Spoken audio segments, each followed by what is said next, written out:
Maraknya penyeludupan serta peredaran narkoba jenis sabu yang masuk melalui jalur laut di Aceh mendorong petugas Bea Cukai Aceh rutin melakukan patroli laut. Patroli tersebut digelar di sepanjang perairan Pulau Sabang.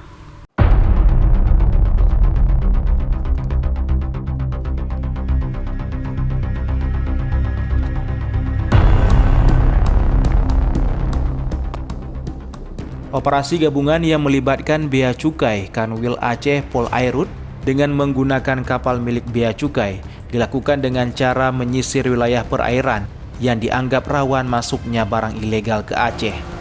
Selain itu, operasi bersama ini juga dilakukan sebagai bentuk pengawasan penyeludupan barang ilegal seperti rokok, bawang, barang elektronik, serta narkoba yang dilakukan oleh oknum yang memanfaatkan kelengahan petugas. Dalam patroli tersebut juga turut diperiksa kapal warga negara asing yang berlabuh di perairan Sabang. Pemeriksaan dilakukan terhadap barang bawaan serta kelengkapan dokumen warga negara asing tersebut.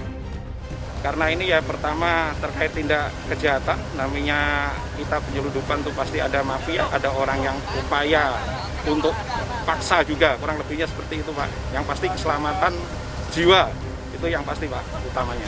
Kalau narkoba ini kita seperti kemarin dari vertikal dari Kanwil, itu juga gabungan dari kami juga dari Bea Cukai Sabang, itu support istilahnya diketemukan di kemarin seperti di Blud dan lain-lain.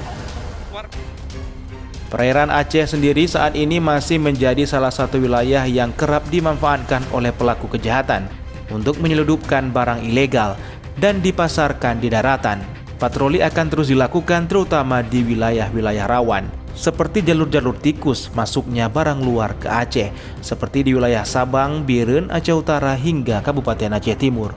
Dari Banda Aceh, Sukri Syarifudin, iNews melaporkan.